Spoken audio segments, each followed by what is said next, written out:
திருகோணமலை பட்டினமும் சூழலும் பிரதேச சபைக்கு உட்பட்ட கன்னியா பீலியடி ஈஸ்வரபுரம் மாதிரி கிராம மக்கள் போக்குவரத்து செய்வதில் கடந்த பல வருடங்களாக பல்வேறு சிரமங்களை எதிர்கொண்டு வரையினம். குறிப்பாக 1008 சிவலிங்கங்கள் கொண்ட ஈஸ்வரபுரம் சிவாலயத்துக்கு செல்லும் வீதி மற்றும் அதனை சூழ உள்ள துணை வீதிகள் மழை காலங்களில் சேறும் சகதியுமாக காணப்படுவதாக பிரதேச மக்கள் விசனம் தெரிவிக்கின்றனர். கிராமத்துக்கான பிரதான கிரவல் வீதி அண்மையில் சமப்படுத்தல் செய்யப்பட்ட நிலையில் முடிவுறுத்தப்படாத வீதியின் வடிகானம் விரைவில் முறையாக பூர்த்தி செய்யப்படும் என்று நேற்று மாலை நடைபெற்ற மக்கள் சந்திப்பில் திருகோணமலை பட்டினமும் சூழலும் பிரதேச சபையின் தவிசாளர் வெள்ளத்தம்பி சுரேஷ்குமார் உறுதியளித்திருந்தார். அத்தோடு ஈஸ்வரபுரம் கிராமத்தில் உள்ள துணை வீதி ஒன்றில் கடந்த 2 மாதங்களுக்கு மேலாக வெள்ள நீர் தேங்கி இருப்பதால் அந்த பகுதியில் உள்ள மக்கள் போக்குவரத்து செய்வதில் பல்வேறு பிரச்சனைகளை எதிர்கொண்டு வருகினோம். என்னென்னா நாங்கள் இப்போ 11 வருஷமாக இதில் இருக்கிறோம். பிள்ளைகளுக்கு ஸ்கூலுக்கு போய் வரையலாது. அவ்வளோ தண்ணி மழை வந்தால் இப்படி தான் தண்ணி நிற்கிது. உங்களால் ஏண்ட உதவியாக செய்யுங்க. ஒன்று என்னத்தை சொல்கிறோண்டா, எங்களோட வீடு அந்த நடு வீடு. எனக்கு பிள்ளைகளுக்கு ஸ்கூலுக்கு ஏற்றுனா அங்காலையும் போயிடாது, இங்காலையும் வரையலாது. எப்படி என்றாலும் எங்களோட பிள்ளைகள் ஸ்கூல் பிள்ளைகளை மனசில் வச்சோன்னா இந்த வயசு போனாக்கள் ஒரு வருத்தம் இருந்தாலும் வரையலாது. அந்த அன்றைக்கு இதுக்குள்ள ஒரு ஆள் விழுந்தெலும்பி தான் போனது, சாப்பாடோட விழுந்தெலும்பினது. இந்த கல்லில் தடுக்கப்பட்டு சாப்பாடோட விழுந்தெலும்பினா சரியான தண்ணி.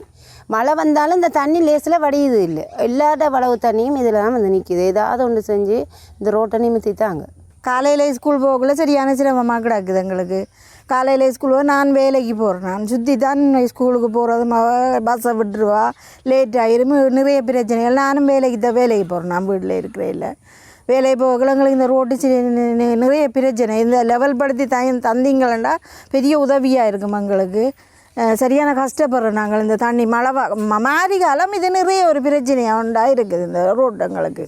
வேறு தண்ணி முழுக்க அவைகள் இருக்கிற இல்லை, அங்கே தண்ணி இருக்கண்டு எங்களுக்கு கூட போக இல்லாத. நாங்கள் இதுக்கெல்லாம் இருக்கணும், வேலைக்கும் போகணும், பிள்ளைகள் படிக்கணும். அந்த பிரச்சனைகளால் நாங்கள் ஒன்றும் செய்யலை. எங்களுக்கு இந்த ரோட்டை மட்டும் லெவல் பண்ணி செய்து தந்தீங்கன்னா எங்கள் பிள்ளைகளுக்கு எவ்வளோ நிறைய சிரமத்தை நாங்கள் சந்தித்து கொண்டிருக்கிறோம். இதுக்குள்ளே பிள்ளைகள் எல்லா பிள்ளைகளும் ஸ்கூல் போகிற பிள்ளைகள்லாம் முழுக்க சரியான ஆட்டோக்கள் வாரதெல்லாம் சரியான. நான் உப்ரோசம் செய்து இப்போ சுற்றி தான் நடந்து வேலைக்கு போகிறேன்.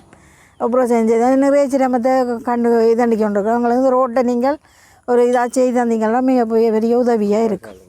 தென்கையில் கோயில் பிரதேச சபையால் செய்தபடியாக எங்களுக்கு அந்த ரோட் செய்தபடியாக இதேயும் ஒரு எங்களுக்கு செய்து தந்தால் பெரிய உதவியாக இருக்கும். இந்த ரோட்டும் எங்களுக்கு சரியான கஷ்டம். எங்களுக்கு போக வர பிள்ளைகள் ஸ்கூலுக்கு போகிறது சரியான சிரமப்பட்டு கொண்டு தான் இருக்கேன். வேலை போகலாம் சிரமப்பட்டு கொண்டு தான் இருக்கிறோம். அதை நீங்கள் செய்து தந்தாலும் எங்களுக்கு பெரிய உதவியாக இருக்கும். மரக்கறி, மீன் மற்றும் பான் விற்பனை செய்ய முச்சக்கர வண்டி மற்றும் மோட்டார் சைக்கிளில் வருகின்றவர்களும் இந்த வீதியை தவிர்ப்பதால் அனுராதபுரம் சந்திக்கு சென்று இந்த தேவைகளை நிவர்த்தி செய்ய வேண்டிய நிலை காணப்படுவதாகவும் மக்கள் சுட்டிக்காட்டினார். மக்களின் இந்த பிரச்சனையை நேரில் சென்று பார்வையிட்டிருந்த தவிசாளர் வெள்ளத்தம்பி சுரேஷ்குமார் இந்த வீதியை விரைவில் சரி செய்ய நடவடிக்கை எடுப்பதாக மக்களுக்கு உறுதி வழங்கியிருந்தார். 1008 லிங்கம் அமைக்கும் சுவாமி தென்கையிலே ஆதீனமையா என்ற வீதி புனரமைப்பு நடந்து கொண்டிருக்கின்றபடியாக அந்த பகுதியை பார்வையிடுவதற்காக வந்திருந்தேன். அதே நேரத்தில் அதனுடைய துணை வீதிகள் மிகவும் சேதமடைந்திருப்பதாகவும் பாடசாலைகளுக்கு செல்கின்ற பிள்ளைகளுக்கும் வைத்தியசாலை செல்பவர்களுக்கும் இனி ஒரு சிரமமான நிலைமை காணப்படுவதாக இந்த பகுதியில் மக்கள் கூறி அதை என்னை கூட்டிக் கொண்டு காண்பித்தான் இருக்கிறார்கள். அந்த இடத்துல நான் இப்போ நின்று கொண்டிருக்கின்றேன். இந்த இடத்துல உண்மையிலேயே நான் அவர்களுக்கு சொல்ல விரும்புகிறேன்னு சொன்னால், இந்த வீதி நான் ஓரிரு வாரங்களுக்குள்ளே நிலம் காஞ்சி எங்களுக்கு அந்த இப்போ மழை பெய்தபடியாக அந்த நிலம் ஒரு பதமில்லாமல் இருக்கின்றது.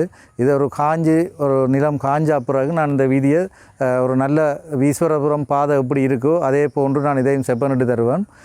உண்மையிலேயே நீங்கள் இந்த நேரத்தில் இந்த வீதியை கூட்டி கொண்டு காட்டினதுக்கு உங்களுக்கு மக்களாகிய உங்களுக்கும் ஊடகவியலாளருக்கு நான் நன்றியை தெரிவிக்கிறேன். இந்த நேரத்தில் எங்களுக்கு கண்ணுக்கு படாத சில விஷயங்கள் நாங்கள் ஒரு பிரதான வீதியை தான் உண்மையிலேயே செப்பனிட்டு கொண்டிருக்கிறோம். அதனுடைய துணை வீதியும் ஒரு மோசமான நிலையில் இந்த வெள்ளத்தினால் பாதிக்கப்பட்டிருக்கின்றது. இந்த வீதியை நான் எப்படியாவது ஆகக்கூடியது ஒரு 2 கிழமைக்குள்ளே நான் உங்களுக்கு மழை இல்லாட்டிக்கு நல்லா காஞ்சிருக்குமா இருந்தால் 2 கிழமைக்குள்ளேயே நான் இதை புனரமைச்சு இதனுடைய தண்ணி இதில் தேங்காத மாதிரி உங்களுக்கு ஒரு மண்ணால் சரி வடிகால் அமைச்சு செய்து தருவோம். இந்த மக்களின் பிரச்சனை தீர்க்கப்பட்டு போக்குவரத்துக்கு ஏற்ற வகையில் வீதி சரி செய்யப்படும் வரை நியூஸ் ஐ தமிழ் தொடர்ந்தும் அவதானித்துக் கொண்டிருக்கும்.